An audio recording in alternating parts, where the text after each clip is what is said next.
ассалому алайкум тамошобинони азиз, ток-шоуи печтоби замонро оғоз менамоем. Меҳмонони азиз, ҳамаи шуморо ба студии телевизиони Симои Мустақили Якум хушомадед мегӯям. мавзӯе ки имрӯз интихоб кардем, ҳар кас ба забони худ сухандон гардад, унвон гирифтааст ва инак мавзӯе ки интихоб шудааст, ин беасос нест. ҳаёт, вақт ва зиндагӣ исбот карда истодааст ки ин мавзӯи муҳим аст ва сари он ҷиддӣ андеша кардан лозим. сухан дар бораи забон меравад, забони модарӣ. албатта насли наврас бо лафзи ширину равони модарӣ ҳарф мезананд, шеър мехонанд, суруд медонанд, аммо ин масъала тарафи дигар низ дорад. кӯдаконе ки дур аз ватан ва забони тоҷикӣ мондаанд, онҳо чӣ? Як навор омодаи пахш аст, ҳамроҳ онро тамошо мекунем. Он навори муқаддимавӣ аст, шуморо боз ба мавзӯи имрӯза наздиктар мекунад. Марама таваҷҷӯҳ кунед.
хуб, наворро ҳамроҳ тамошо кардем. ин ҳамагӣ якчанд лаҳза гуфтугӯи модаркалон бо наберааш ки вақти гап задан набера аввал бо забони русӣ ва як-ду калимаи тоҷикиро ҳамроҳ карду гап зад.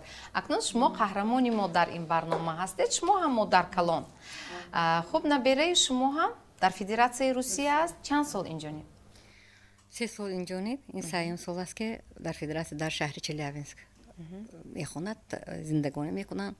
аз ҳамонҷо хона гирифтанд, дар ҳамонҷо таҳсил мекунанд. аллакай ду наберам таҳсил мекунанд, якяш саюмаш дар Кӯдакистон аст.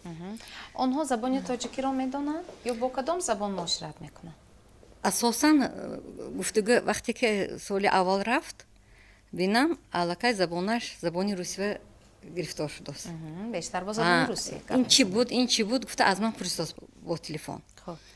ҳозир бошад дар вақти таътили тобистона омад, бисёри гапҳо мегӯяд ки аз хотирам баромадааст.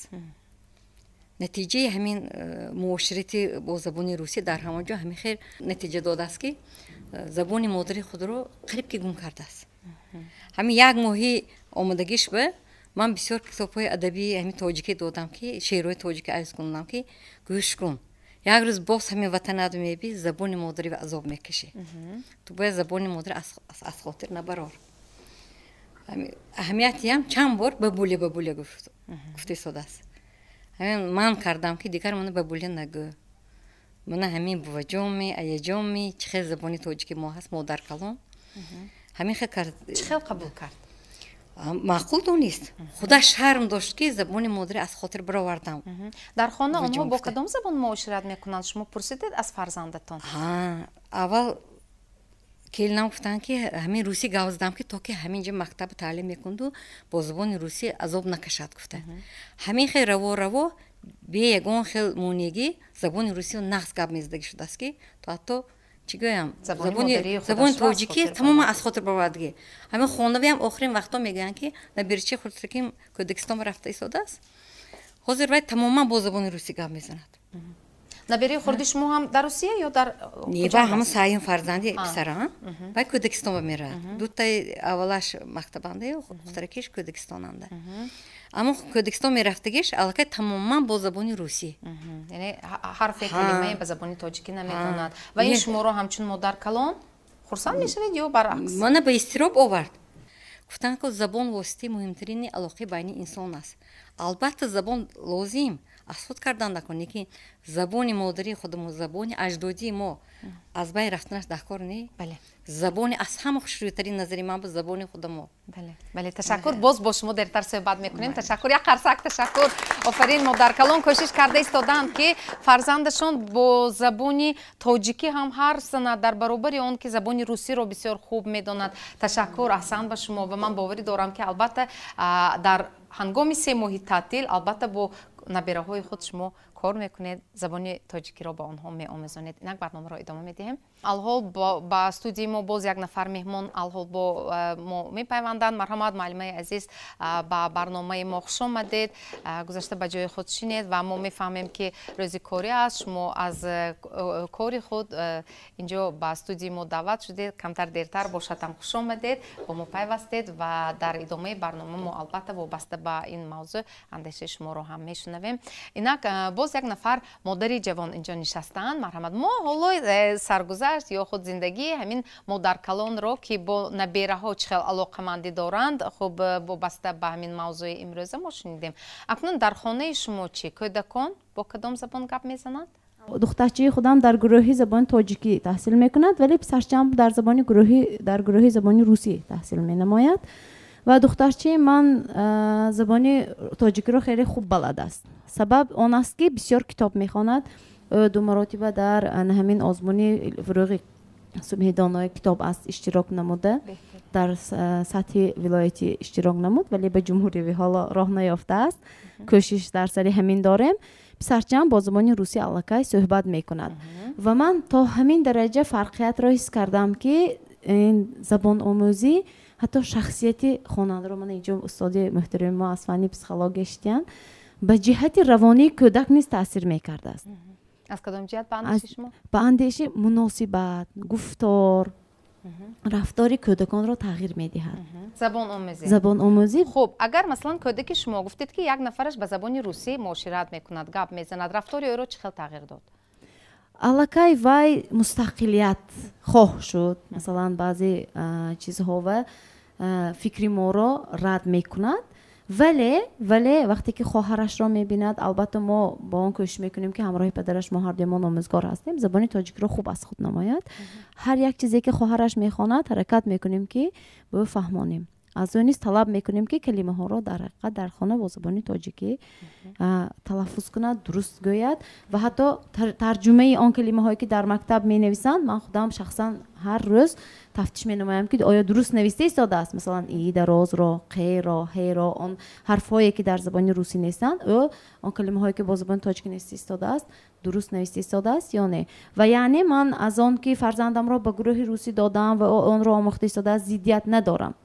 агар дар шароит бошад бигзор бисёр забонҳоро омӯзад мо ҳаракат карда истодаем ки фарзандамо забони англисиро ҳам омӯзанд аммо пеш аз ҳама ба забони тоҷикӣ ба грамматикаи забони тоҷикӣ ман сахт аҳамият медиҳам ва ҳаминро талаб менамоям беҳтарин ташаккур вақте чанде пеш ман дар сомонаи иҷтимоии фейсбук гурӯҳи нигоҳи зан эълон гузоштам унҷо бисёр нафарон андешаҳои худро навиштанд ва ҳамаи онҳо бо як овоз гуфтанд ки воқеан мавзӯъи муҳим аст сари вақтӣ аст ва ин дарди имрӯзаи аксари مسئولیت والدین هم می باشد. زبان داند این بسیار خوب است. در بسیار امکانیت ها باز می شود. زبان دانی جهان دانی و خیلی که گفتم در برابر آموزش زبان های خارجی دانستن زبان مادری این اولین درجه می ایستد و افضلیت هم به زبان تاجیکی داده می شود و همین دخترک هم توسط فیسبوک از اعلان ما با خبر شدند، با من تماس گرفتند، خواهش در این برنامه اشتراک کردن رو نمودید. شما به چی مقصد این موضوع برای شما هم شناس است؟ مرحمت. برای من خیلی جالب بود و برای اشتراک کردم، برای آن که موضوع خیلی موضوع حساس است. موضوع حساس به آن خاطر که مدنیت ما را، فرهنگ ما را زبان افشا می سازد. و مشکلات همین موضوع را در چی دیده ایستاده اید شما؟ مشکلات در همین است که حاضر برای نطق زبانی خود، حاضر زبانی خود که یک مشکلی دارم، اولا معذرت میخواهم. بسیار زیبا گپ زده ایستاده اید با زبان ادبی تاجیکی. دوام دید فکر خود را. مشکلی در همین است که الکی من کودک ندارم، لیکن جوانانی که همسن سالی من هستند زبان تاجیکی را اکثریت نمیتونن. وقتی تاجیکی گپ میزنم نمیفهمند، بعضی از نفران نمیفهمند. درست است که ما زبان روسی، زبان انگلیسی، دیگر زبان ها را دانسته باشیم، اینچنین من نیست میدانم، لیکن زبان تاجیکی این اولین درجه برای هر یک شخص گفته حساب میکنم و مرا خیلی این حالت به ترس میارد. گویم خطا نمیکنم، من میترسم از این حالت که زبان تاجیکی خود را نمیداند و این البته به مدنیت فرهنگ نیست، تاثیر خود را میرساند. سلامت باشید. تشکر. این موضوع به شما هم شناس است؟ از کدام جهت که فکر خود را میگوید؟ در کودکستان هم بسیار والدان میخواهند که کودکان خود را راست به گروه های روسی برند. چرا سوال میدید؟ میپرسید از آنها؟ وایها فکر وایها همین خیلی که آینده کلان شود، آنها به دیگر دولت ها، مثلا به دولت روسیه رفته در اونجا زندگی میکند. وقتی که در اونجا زندگی میکند بعد به مسئله زبان مشکلی میکشد. برای همین آنها میخواهند که گویا که مشکلی همین کودکاشونه آسان کنند با همین واسطه. بگذار زبان روسی را اساس کند، داند. لیکن شما از جانب خود همچون مربیه های همین کودکستان، تربیت دهندگان، من میفهمم وقتی گروهی به زبان روسی است، به زبان روسی معاشرت میکنید، تربیت میدید، اکنون همون کودک چه خیلی باز مثلا برای آموختن زبان تاجیکی ما راه بلدی کردن ما ممکن است؟ مثلا در کودکستان از تجربه خود من گفتنیم که من کودک از سنی 2.5 سالگی میگیرم، 2 خردسالی مکتب گسیل میکنم با زبان تاجیکی، صاف با زبان تاجیکی 4 سال در دست من همین کودک تربیت مییابد. این کودک وقتی که زبان تاجیکی خودش نقض میداند، اکثر من مشاهده کردم که همین کودکای من گروه های روسی میخونن، مکتب میرن همشون گروه های روسی میخونن، زبان تاجیکی خودشون نقض میدانن، زبان روسی به گروه های زبان روسی به با بالی کلان داخل شدم. من مثال 2 سال پیش از این از 2 خردسالی گفتم از گروهی میانه شد. والدین خودشون آمده گفتن که معلمه کودکی من وقتی که امتحان گرفتم از وی با زبان تاجیکی با زبان روسی، من کمتر امتحان دیر ماندم. روام که کودکم استاد است خودش تنها ترسیدم که این زبان گروه تاجیکی بود، شاید از همین امتحانش نگذشته باشد. گفته ترسیده هم تو در آمده رو میگه همین کودک از همه بالی کلان گرفته است. همین حیران شدم که زبان تاجیکی خودش پخته میدونست، زبان روسی به یگان مشکلی نکشید. در کودکستان در گروهی ما هم در کودکستان ما پورا با زبان تاجیکی، گروهی روسی وجود ندارد. لیکن بسیاری والیدا چه که معلمه گفتن روسی و طلبگار هم تو بچه هاشون فرزندشون میبیارن، اول میپرسن که گروهی روسی هایمی. ما خودمون مربی ها منوزه حرکت میکنیم گروهی خودمون تاجیکی باشد، هم در قسم دومی روز به اون کودکا مشغولیتی زبانی روسی گذشته. همین کودکان که حرکت میکنیم که اون چی که میدانن، اون چی که фаҳманд амонҳоро омӯзанду ҳамун забони русикадӣ якчи ёд гирифта аз Кӯдокистон мактабҳо рафта азоб накашанд. чихе ки мана муаллима гуфтанд ҳамашон талабгори забони русӣ ҳамин хондан ба оянда ҳамин шаҳрҳои Москваю Россиява мерим гуфта ҳамин русива бисёриҳо русива талабгор бисёро мешавад ки фарзандҳошон гирифта ба Кӯдокистони хусусӣ забони русива мебаранд. ҳозир ҳамин хел шуд. фаҳмо. Акнун ба ҳамин марказҳои забономӯзӣ забони тоҷикиро ҳам меомӯзанд ба ҷуз он ки забони англисиву русӣ, забони русӣ гуфта истоданд бисёр сер талабот аст. Забони тоҷикиро ҳам меомӯзонед? Кадом вақт? Маркази Дурахшон аз соли 2012 иси фаъолияти худро дар бар мегирад ва ҳамон вақт талабот ба забони русию англисӣ зиёд буд, бинобар гурӯҳи тоҷикӣ набуд. вале солҳои охир ман ҳамин охир солҳои 3 соли охир ман дида истодам ки волидайн меоянду мегӯянд ки фарзанди ман гурӯҳи русӣ забони давлатӣ ва азоб кашидааст. Муаллимаҷон забони давлатӣ вай ҳарфи қею ӯю ҳею ҷея талаффуз карда наметавонд. вақте ки талабаи синфи рус забони давлатӣ шеър мехонад, худи ки як масалан бачаҳои аз хориҷа омада забони тоҷикӣ шеър гуфта истодагӣ боин. Бинобар ҳамин талаботҳои дар назар гирифта мо забони тоҷикӣ ҳам кушодем ва ҳозир манимин 6 солаҳо гурӯҳи тайёрӣ ба мактаб падару модарон меоянд мегӯянд ки мо ва забони русӣ дакор, лекин аввал забонаша омӯзад. Ин чиз ҳам ҳаст. хурсандиовар аст. Фарзандони муҳоҷирон ҳам меоянд? фарзандони муҳоҷирон асосан 3 моҳи манамин таътил меоянд. мана аз Русия чандташон омаданд, якчанд нафар аз Америка омада буданд, аз Олмон омаданд. албатта баъзеҳошон математика фанҳои дақиқро мехоҳанд, баъзеҳошон русишон аз ёд набарояд, лекин ҳастанд ки ҳамин як бисёр не локин ин нафарон ҳамин 1-2-3% муроҷиаткунандагон гӯем забони тоҷикиша нақс кунед, унҷо муошират нест. Муаллимаҷон асосан инҳо модаркалону рости гап модаркалон, чунки онҳо дар назди модаркалону бобояшон таҳсил мегиранд, зиндагӣ мекунанд 3 моҳи таътил. Бинобар ҳамин моам ҳозир фаҳмида истодаем ки гурӯҳи забони тоҷикӣ зарур аст. Бе ин намешавад маҳбубаҷон. ҳамон ба мана маркази омӯзишии Дурахшон низ ҳозир ба ҳам фарзандоне ки дар муҳоҷират ҳастанд, ҳам оилаҳое ки синфҳои русӣ ва таҳсил мегузаронанду ба забони тоҷикӣ онҳо мушкилӣ мекушанд, ин гурӯҳҳо ҳозир фаъолият мебаранд. Анакнун воқеан ҳам ин таъсири муҳит аст ки масалан кӯдак аз забони модариашро фаромӯш мекунад. Шояд шумо гӯед ки ҳа вақте ки вай муҳоҷир аст. Акнун дар дохили кишвар бошад чи? муаммо барои мо ҳам барои чӣ? Барои он ки барои падару ахусус барои модар дар назди телевизион гузоштани кӯдак хеле қулай.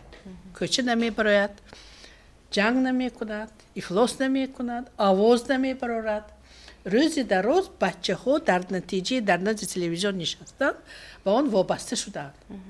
Адамо бача ки хусусияти тақлидкорӣ дораду дигар муошират нест, адамо муоширатро ёд мегирад. Муоширати забони русӣ, забони англисӣ. Падару модар аз худ беҳад хурсанд ки фарзанди ман забон омӯхт.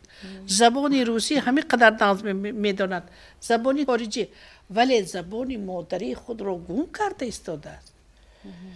анамин ниҳоят дараҷа муаммои хеле вазнин. ҳатто модароне ки кӯдакшон дар гавҳора аст, ҳамин гавҳораро дар назди телевизион мемонанд ки то ки вай авора шуда гӯш карда хоб кунад. ин нодуруст мебошад. зеро ки кӯдак дар натиҷаи вобаста будан ба телевизион дар вай хусусиятҳои психологӣ гум мешад, коста мешад.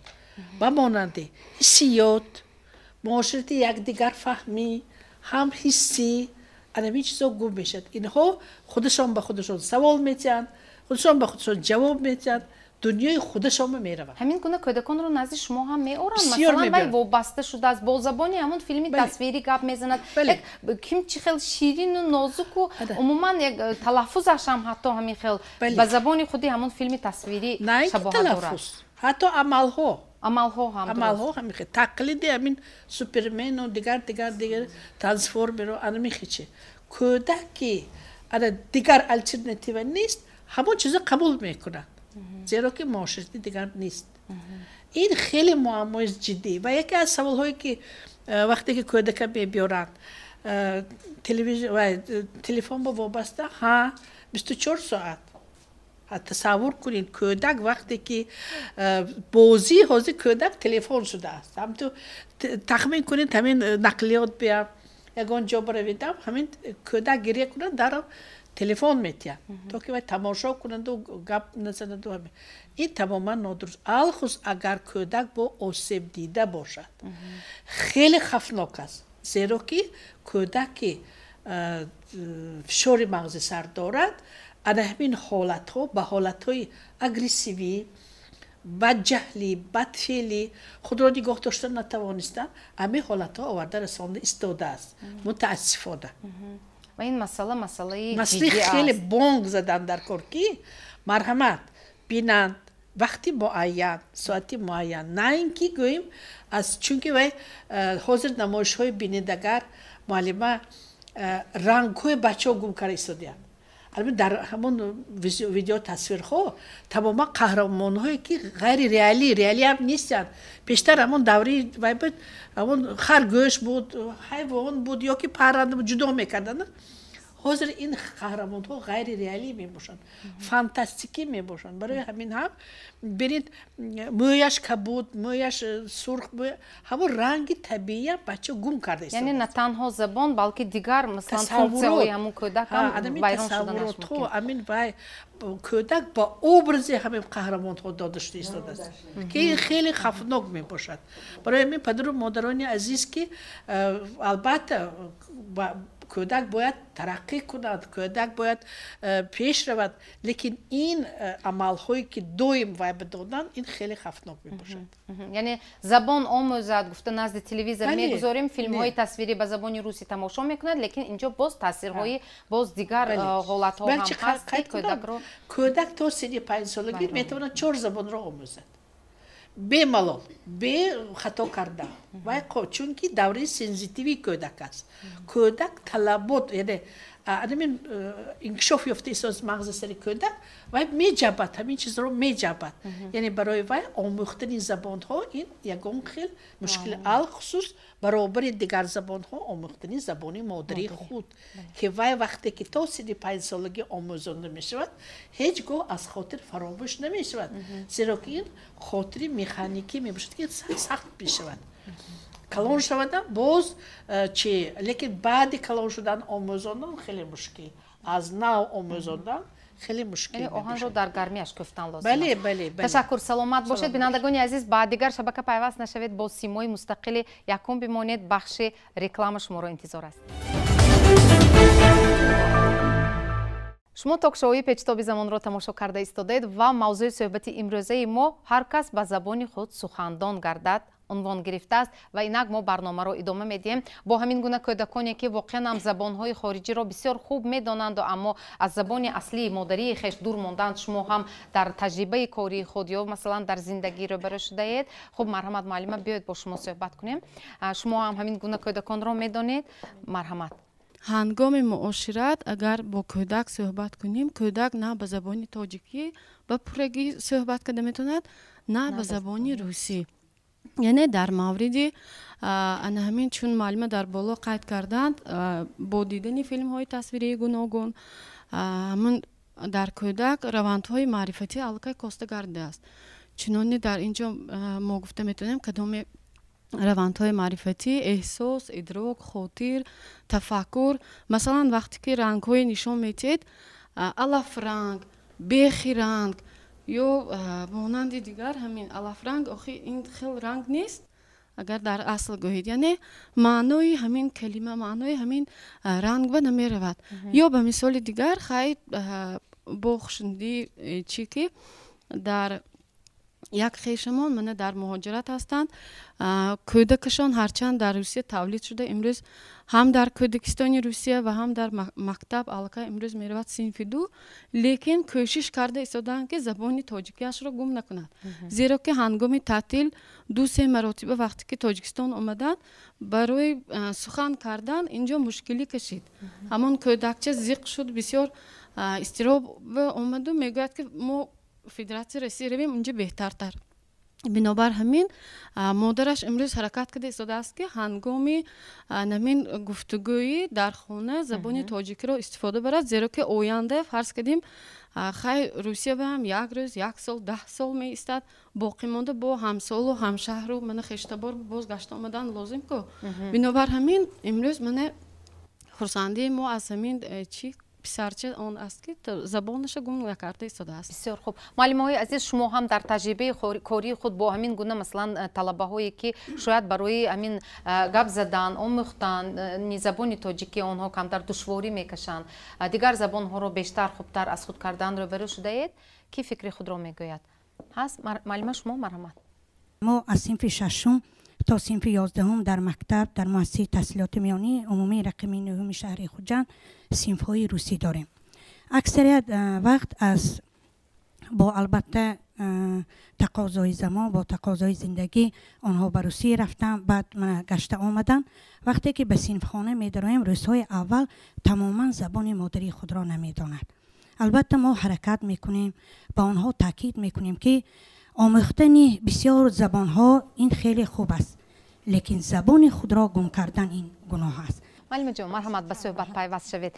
اکنون نگاه کنید اینجا بسیار یک اشاره عجیب کردند اون نفرانی که از مهاجرت برمیگردند یا اینکه پدر و مادرانی که خود در مهاجرت هستند و علاقه میبینند که فرزند اونها هم زبانش گم شده است هم تربیتش کمتر دیگرگونه گردیده است یعنی این تاثیر همون محیط او رو برگشته باز به وطن نزد مادر کلان میفرستند آنها رو به مکتب ها چه خیلی جایگیر میکنید اون خوانندگانی که بیرون از کشور ما تحصیل میکردند و آنها باز گشته مثلا به زادگاه خود می آیند و می خواهند که تحصیل خود را در مکتب‌های شهر خوجند یا خیلی مثلا در مکتب‌های تاجیکستان دوام دهند ما نیز کارمندان شعبه معارف البته به آنها امکانیت داده می توانیم چون که آنها در بیرون از کشور ما نیز تحصیل نمودند و آنها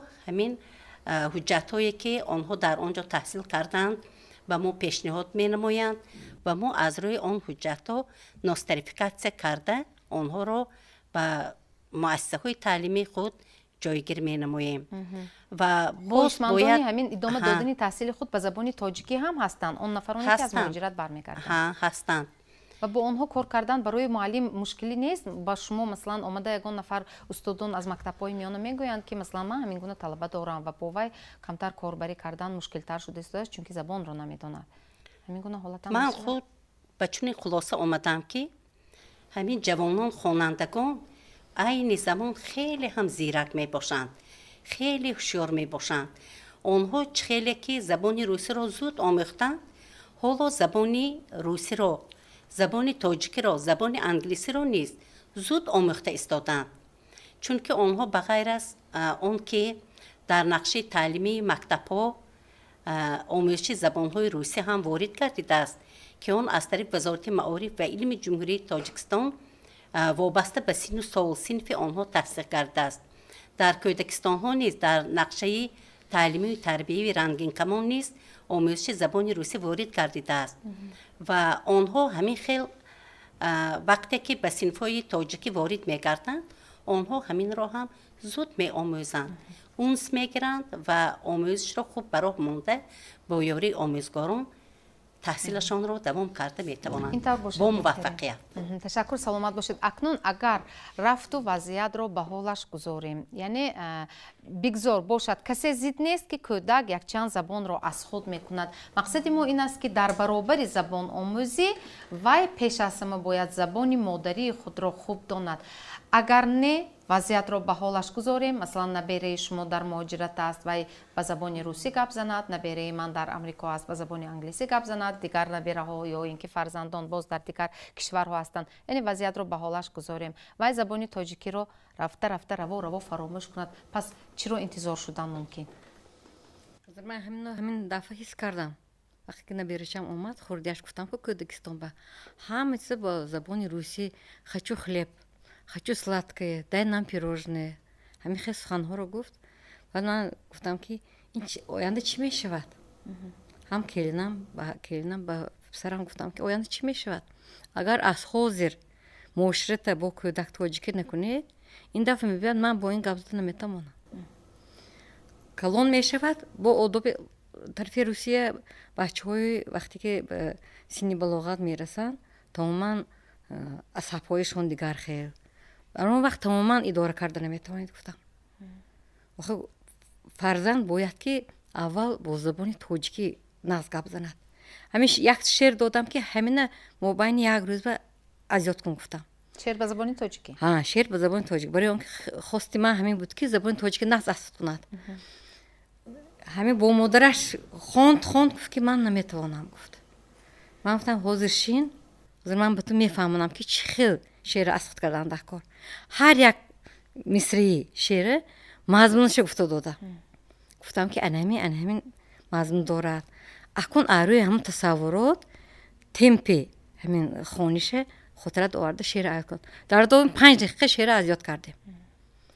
яъне худам фаҳмидам. писарам гуфтам ки дидӣ, мегуфтам агар забони тоҷика аз ҳамин рӯз аз хотир барорад, давоми ҳамин ҳаёташ бе забони тоҷика тамоман аз хотир бароварда нашмумкин. агар имрӯз забонро аз хотир барорад, пагоҳ ҳам тарбия, ҳам маданият, ҳам рафтор, ҳамаш ба ҳам таъсир фарҳанг, мекунад. тамом дигар шуданаш мумкин, аз даст доданаш мумкин. ҳозир мана чӣ хегам хоҳари шавҳари ман русиянда наберашона шавҳар додам. наберашона худан гирифта омадан. гуфтанд ки мо домоди тоҷик мекунем, онҷа домод нест.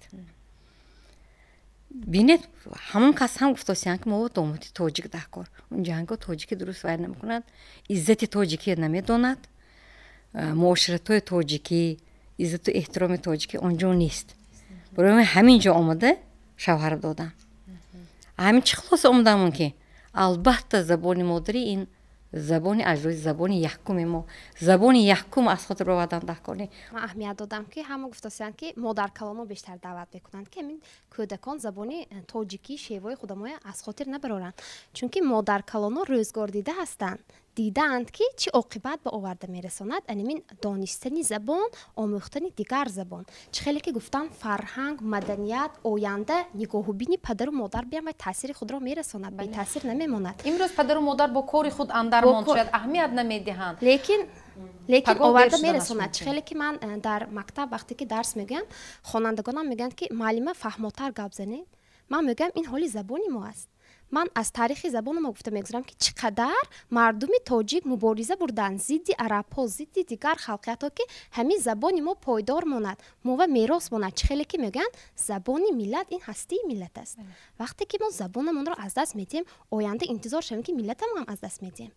амин ҳисси ватандӯстиам гум мешавад, ифтихори миллӣ гум мешавад. амин донистани забони тоҷикӣ ин ҳисси ватандӯстӣ, ифтихори миллӣ, фахр кардан аз гузаштагони худа ба ҷавонони имрӯза меомӯзад. бояд имрӯз падару модарон амин тарбияи фарзандонашон, омӯхтани забони тоҷикӣ аҳамияти хоса диҳанд. забономӯзӣ хуб аст, чӣ хеле ки гуфтед, лекин бояд забони худро ҳам фаромӯш накунанд, барои он ки миллатро аз даст надиҳем. ташаккур, саломат бошед. хуб, марҳамат, биёед аз ҷавоно ҳозир як дақиқа шумо фикри худро гӯед. оянда аз ин насл агар рафту масалан ба забони модарии худ аҳамият надиҳанд, аз ин насл чиро интизор шудан мумкин ва таклифи шумо чӣ бояд кард? дакон таклифи ман ҳамин аст ки бояд ки ба ҷавононе ки дар берун аз кишвар таҳсил мекунанд, бисёр забони тоҷикиро бояд омӯзанд. бо онҳо чӣ хел омӯзанд ки муошират бо забони тоҷикӣ бошад аз ҷониби волидайн. волидайн вақте ки аз онҳо ҳолпурсӣ мекунанд, албатта бо забони тоҷикӣ ҳолпурсӣ кунанд. вақте ки ҳолпурсӣ бо забони тоҷикӣ мекунанд, албатта ино чӣ мешавад, ба хотирш мебиёд ки ино ки ҳастанд, тоҷик ҳастанд. ҳамин аст як роҳи чи пешгирӣ кардани ҷавонон аз фаромӯш кардани забони худ. фаҳмо, марҳамат.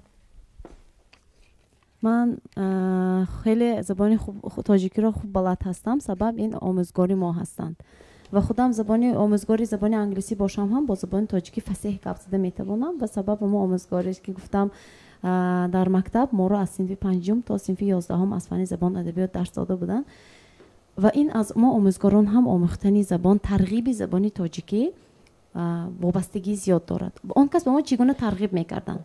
از هر یک شاعری که ما میگذاشتیم از فن ادبیات خواندن ادبیات بدیهی رو حتما طلب میکردن و همین سبب شد که عشق ما آن خواننده سست خوانترینی که در صنف ما بود با زبان تاجیکی انشا رو فصیح زیبا نوشته میتوانست و امروز متاسفانه باور کنید خوانندگان انشا درست نوشته نمیتوانند و من از این خیلی غمگین میشوم، زیرا که اثرهای نیاگان ما را با زبان تاجیکی را در اروپا ترجمه نموده آن را آموخته ایستادند.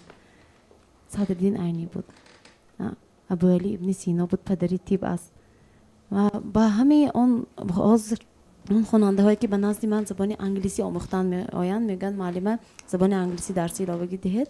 من اول میگم که من با یک شرط زبان انگلیسی درس میدهم.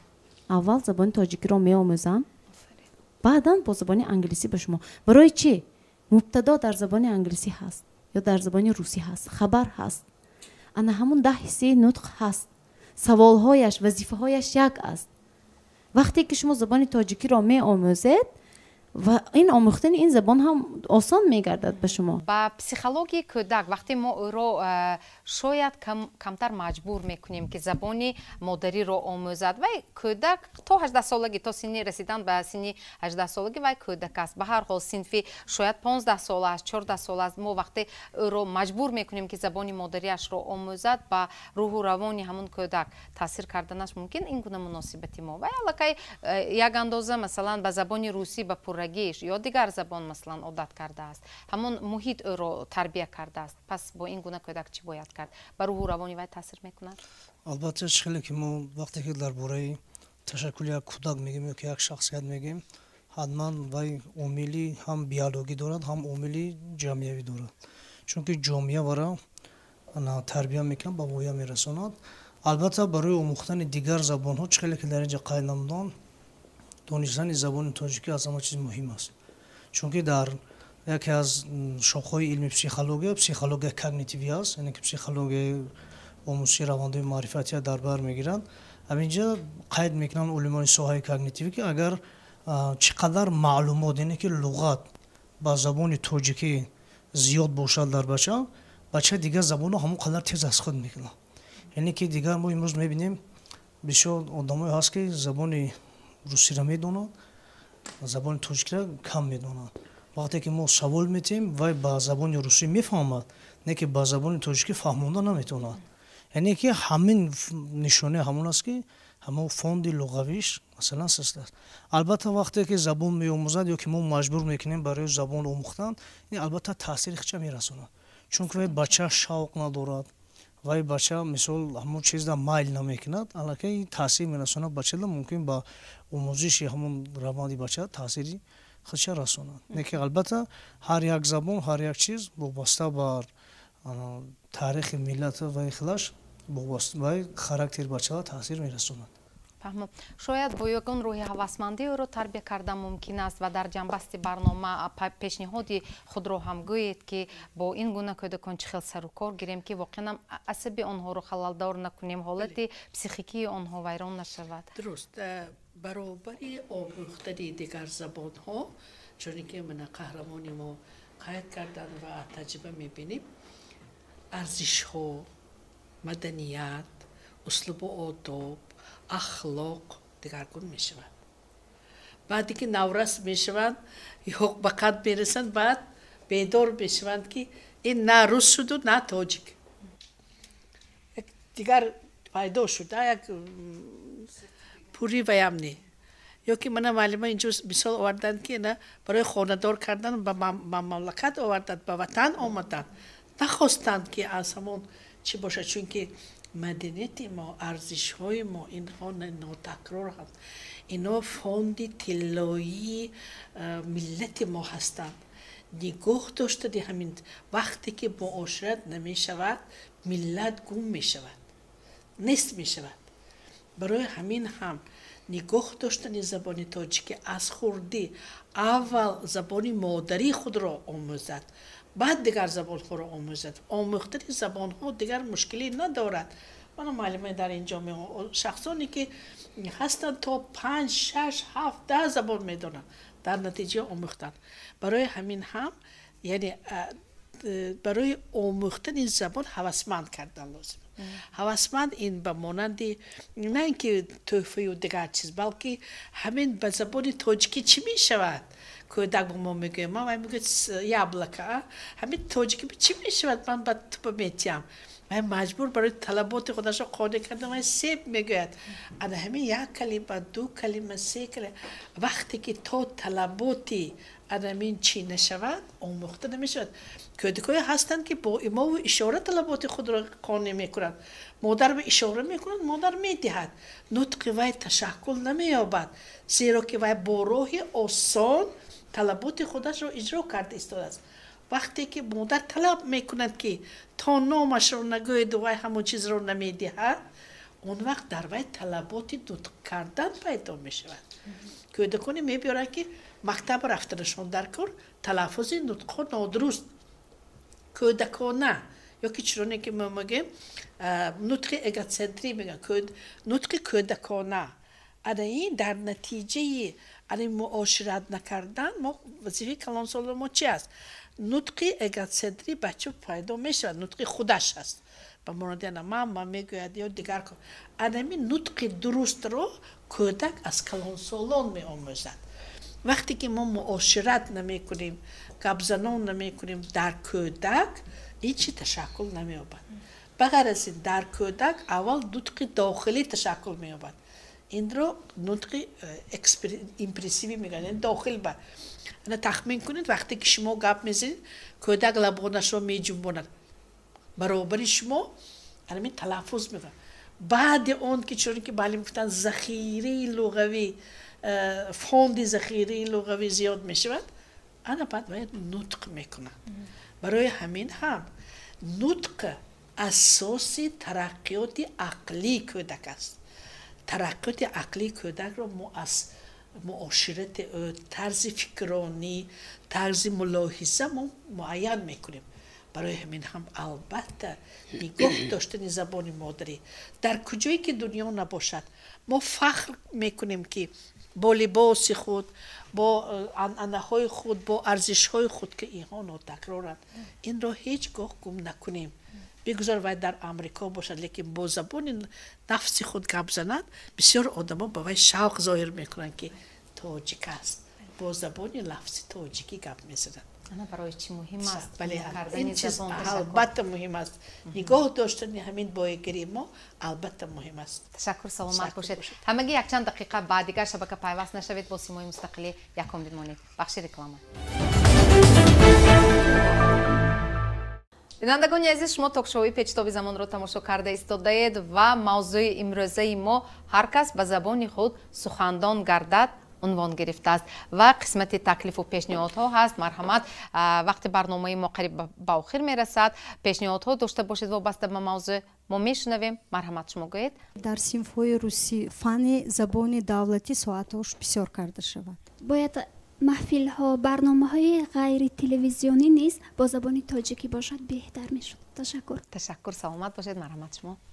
دنیای کودک خود را با تاجیکی باید بنیاد کنیم. این وقتی که زبان تاجیکی را نمیداند، وقتی که از گذشتگان خود با خبر نیست، وقتی که نمیداند که نیاگان وی که بود شخصیتی او دیگر می شود. همین پدر و مادر یک چیز را باید درک کنند که آنها مجبورن فرزند خود را، شاید یک شخصیت کودک خود را تغییر میدن و فرزند خود را همچون یک فرزند تاجیک اصیل شاید آنها از دست دهند. پیشنهاد من همین بود که بگذار کودکان آنها دیگر زبان ها را آموزد، ولی زبان تاجیکی را نیز فراموش نباید کرد، چون که این زبان مادری را پاس دارید که از مادر ورا میراث دارید. این زبان به ما از گذشتگان، از نیاگان میراث آمده است. ما باید این را به گذشتگان خود، به آیندگان خود، به فرزندان خود мерос дода тавонем. бале ташаккур шумо марҳамат. пешниҳоди ман ба модарони ҷавон падарони ҷавон чунин аст ки ҳозир чӣ хеле ки дар суҳбат гуфтем бисёртар филмҳои тасвирӣ барномаҳои русия дар бораш гап задем. ман баҳористон ба барномаҳои кӯдакона бисёр ҳам тарбиявӣ бисёр ҳам филмҳои тасвирие ки бачаҳо ҳамин хел тарбияи нағз мегирад. ба мана ин биби калона ман суханашона дастгирӣ мекунам. ҳамин як ҷавонзан аз русия 4 духтарча гирифт омад, гурӯҳи ман ба дод. Гуфт ки манамин духтарчаҳои ояндааш ҳозир гӯё ки дасти шумонда. Ман аз ояндаи инҳо метарсам. Худам модарам рус, падарам тоҷик. Вақте ки модарам мара партофта рафтам, ман бибим калон кардам, як хушбахт зан шудам. Хушбахт зан шуда, мамин 4 фарзанд, шавҳарам тоҷик, зиндагим нағз. Вақте ки Россия рафта 4 фарзанд, 4 духтар таваллуд кардам, ояндаи инҳо мана ба ташвиш оварда, ман Тоҷикистон ба омадам. Худам аз ноҳияи Ашт бошам ҳам, манами хуҷанд ба омада зиндагӣ карда, мехоҳам ки духтарҳои ман забони тоҷикӣ нағз омӯзанд. Ояндаҳошона маданияту фарҳанги тоҷикона бо маданият бо фарҳанг карда мисли ман зани хушбахт бошанд. барои ҳамин вақте ки ман ҳамин духтарчаҳо ба эътибор дода, онҳое бо нутқҳои бурӯи ҳамин суханҳои ширини тоҷикӣ, шеърҳои тоҷикии ногоном омӯзондам. мисрае ки забони Саъдию Ҳофиз, забони рӯдакӣ ҳастӣ, ба мо илму адаб омӯз зи даври кӯдакӣ ҳастӣ. ман ҳамин мисрае вақте ки кӯдакош рафта модар гуфт, модар ба ман омада ҳам раҳмат таҳсин гуфт, ҳам аз хурсандӣ гирья кард ки фарзандои ман ҳофизу Саъдия ба хотир овардан. фарзандои ман аз ҳама бебаҳотарин ҳамин неъмата ба даст овардан. ташаккур. ман аз шумо розӣ. саломат бошед. ташаккур. саломат бошед. марҳамат муаллима, дар фарҷоми барнома пешниҳоди шуморо мешнавем. имрӯзҳо сарвари кишварамон, сарвари маорифпарвари кишварамон, пешвои миллат муҳтарам Эмомалӣ Раҳмон ҳамеша дар паёмҳо ва баромадҳои худ дар бораи забономӯзӣ, забондонӣ маслиҳатҳои хуб медиҳанд. зеро ки ҷавонон бояд ба ғайр аз забони давлатии худ боз забонҳои русӣ ва англисиро хуб донанд. аз ин лиҳоз мо ба муассисаҳои таълимии шаҳр ки аз вазорати маорифи ҷумҳурии Тоҷикистон 400 вожаи серистеъмол ворид гардид, онро тақсим карда додем ва хоҳони онем ки ҳамаи омӯзгорон ба ғайр аз забони давлатии худ боз аз рӯи ин вожаи серистеъмол, калимаҳои серистеъмол истифода бурда забонҳои русӣ ва англисиро низ омӯзанд. ва ман ба ҳамаи модарон ва ба ҳамаи ҷавонон рӯй оварда гуфтанӣ ҳастам ки албатта забони давлатии худро ки он ҳамеша вирди забони ҳар яки мо мебошад, онро аз хотир набароранд ва боз барои забономӯзӣ низ аҳамияти ҷиддӣ диҳанд, зеро ки дар оянда донистани забон ва технологияи навтарин барои ҳаёти мо муҳим мебошад. академик Бобоҷон Ғафуров барои исботи он ки миллати тоҷик забони тоҷикӣ зебо дорад, назди Иосиф Виссарионович Сталин рафта буд. Сталин гуфт ки ҳамаи миллати тоҷик вуҷуд дорад, исбот кун. барои ҳамин он мушкилиҳое ки академик Бобоҷон Ғафуров мушкилиҳое ки кашид барои ҳамин исботи ҳамин забон, то ҳамин Ҳиндустону, Арабистону, Покистон, Ирон ҳама материалҳое ки ҷамъ овард, исботи он буд ки забони миллати тоҷик забони аз ҳама қадимтарин аст ва онро набояд аз хотир фаромӯш кард. китоби тоҷиконе ки имрӯз барои ҳар як мардуми шарифи тоҷику тоҷикистонӣ аз ҷониби асосгузори миллат барои ҳар як оила пешкаш кардам. Ман ҳамин китобро гирифта, ман бисёр ҳам фахр кардам. хонанд дар рафи китобҳои мо дар рафи ҷевонҳои мо наистад вай бояд ки рӯи миз бошад рӯи дасти мо бошад хонем аз асли хеш дур набошем бохабар бошем хештаншинос худогоҳ бошем ва бисёр як чи аҷоиб ёдовар шудед ташаккур аз шумо модар калон ки имрӯз ман ба худи президентаму раҳмати калон мегӯям ки ҳамин китоби бузурга барои ҳар як оила пешкаш кардам. Якта оили мо ва 4 китоб насиб шуд. Ҳар як фарзандам. Дуюм писарам ки ман ба фарзанди худам мактабҳои русиё намедиҳам. Бигзор ҳамин мактаби рақами 7 чи хусури ман ҳаминҷа директори мактаб будам сармуаллим. ҳамин мактаби хонадо аз ҳамин ҷо олим шуда барояд. Як нусхаи дигарашро ба Русия равон кунед ба он писаре ки дар он ҷо фарзандон. Бисёр хуб. Беҳтарин.